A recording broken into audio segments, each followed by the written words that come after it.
بسم الله الرحمن الرحيم. السلام عليكم ورحمة الله وبركاته. ازيكم يا شباب؟ عاملين ايه؟ يا رب تكونوا بخير وصحة وسعادة. زي ما انتم شايفين يا جماعة، النهاردة احنا مقدمين لحضراتكم أوضة نوم على أعلى مستوى. دي أوضة نوم يا جماعة مودرن أمريكي. زي ما انتم شايفين الشغل بتاعها عالي الجودة وخاماتها درجة أولى. وزي ما انتم عارفين يا جماعة، لو مش عارفين أعرفكم بنفسي، أنا أبو غابة الأساس الراقي. ودي يا جماعة أوضة نوم وفيها أماكن سرية بقى، زي ما أنت عايز تقول قول. الحمد لله فيها أماكن سرية كتير وشغلها محترم جدا يا جماعة وحاجات محترمة. زي ما انتوا شايفين الميكانيزم بتاعنا يا جماعة، احنا جايبين له خشب تخنته بوصة يا جماعة 2 سنتي ونص طبعا ومحمل. وزي ما انتوا شايفين الميكانيزم بتاعه معمول بالملي، يعني حاجة الحمد لله معمولة بالظبط يا جماعة وأعلى جودة. بنعمل حاجتنا الحمد لله، ربنا كرمنا بصنعة محترمة الحمد لله. زي ما انتوا شايفين ده الاتنين كومودينو ودوت السرير. كده بقى يا جماعة بننتقل للتسريحة. تسريحة زي ما انتوا شايفين، طبعا ده مكان للمكياجات زي ما انتوا عارفين. القطعة التانية برضو بيبقى مكان للمكياجات بقى، برفانات، كل اللي انت عايز تقوله. طبعا الدرج اللي فوق ده بقى بيبقى ايه الحاجات بقى الخاصة بالست هانم، وطبعا فيها 3 ادراج. انا عايزك بس تشوف التصميم وتشوف الشكل وتشوف التشطيب والفينش. الحمد لله يا جماعة بنعمل ادق التفاصيل وبنعمل اعلى جودة. طبعا ضرفتين، ضرفة شمال وضرفة يمين. طبعا بقى التركة السر بتاعتنا طبعا بتشيل الرف، يبان لك الكالون، تفتح بالشكل ده، ضرفة تطلع تلاقي ايه عندك الارفف بقى. حط اللي انت عايزه كله. الارفف دي طبعا متحركة. طبعا بيبقى طبعا عندنا حاجات في البيت مهمة بنبقى عايزين نخفيها طبعا، فده بيبقى مكان آمن كويس يعني، وغير آمن مقفول بكالون كمان. دي ضرفة طبعا اللي هي ايه الشمال. نروح للضرفة اليمين طبعا زي ما انتوا شايفين نفس الوضع. نفتح الضرفة كده، نشيل الرف، يبان قدام حضراتكم الكالون جوه الشمال. مفتاحه طبعا، بفتح المفتاح، تفتح بالمفتاح يا جماعة يطلع لك الضرفة. برضو الأرفف دي على فكرة متحركة، يعني مثلا عندك حاجات كبيرة بتاع تقدر تحطها وتبقى مطمئن مفيهاش أي مشكلة ولا أي تعقيد. نحط الرف بالشكل ده، يبقى الكلام خلص خالص ومفيش أي قلق ولا أي حاجة تبقى قلقان عليه. وبص يا جماعة شكل التسريحة. التسريحة دي يا جماعة عملية، يعني الحمد لله مستخدمين فيها كل نقطة. طبعا في مكان سري كمان يا جماعة اللي هو الوسطاني ده. دي بقى الحاجات المهمة بقى اللي انت تحطها وتنساها. دي طبعا يا جماعة خزنة ورا الدرج، بتشيل الدرج طبعا زي ما انا شيلته كده، تلاقي الخزنة قدامك مقفولة وتحط اللي انت عايزه كله يا جماعة وتطمن وتقفل عليها وتبقى مطمئن.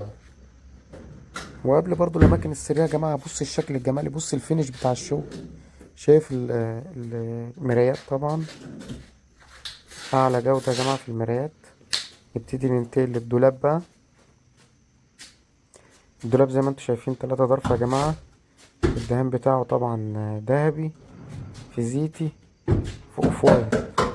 طبعا يا جماعة القلب على لونه زي ما انتوا شايفين. طبعا انا بحب اعمل على لونه ليه؟ القلب لما يبقى على لونه يا جماعة محدش يقدر يلعب فيه. ده خشب طبيعي، الخشب اللي جه درجة اولى وراكب. لكن تقلق بقى لما ابقى لازق قشر او دهنه اي لون تاني. طبعا الابلكاش ده بيبقى درجات، فلما يبقى درجة رديئة شوية وفيها عيوب بنضطر ندهنها او نلزقها قشرة. وفي ناس تجيب فايبر وتلزقه قشرة، فطبعا بتلاقي الموضوع صعب جدا وبيبقى شغل شعبي جدا. لكن زي ما انت شايف القلب قدامك اهوت على لون. دي مواد طبعا واخد بلستر طبعا واخد تشطيب مجاميع ان هو يبقى قدامك ده لون الخشب الطبيعي. بص القلب ونظافته، شايفين يا جماعة الخشب وشايفين القواشيط، شايفين الفينش بتاع الشغل الحمد لله. ده قلب. بنهتم جدا يا جماعة بنظافة شغلنا الحمد لله. قبل النظافة الخامة كمان. زي ما انتوا شايفين ده درج برضو اللي هو السري للساعات والحاجات ديت. طبعا الدرج المغناطيس ده على الحصر يا جماعة ابو غابة الاساس الراقي. طبعا يا جماعة الحمد لله اخواتنا ملقبيننا بملك الاماكن السرية في مصر. خش عندي على القناة واتفرج يا جماعة، عندنا حاجات ان شاء الله ان شاء الله مش هتشوفها بره ولا جوه. اماكن سرية معمولة بطريقة عبقرية. اخوك ابو غابة ملك الاماكن السرية في مصر. نوريكم بقى التركة دي حصري، مش هتلاقيها اللي عند ابو غابة. الحمد لله ناس كتير قوي قلدونا في الافكار دي، بس نحمد ربنا يعني. زي ما انتم شايفين بنفتح بالشكل ده. تمام.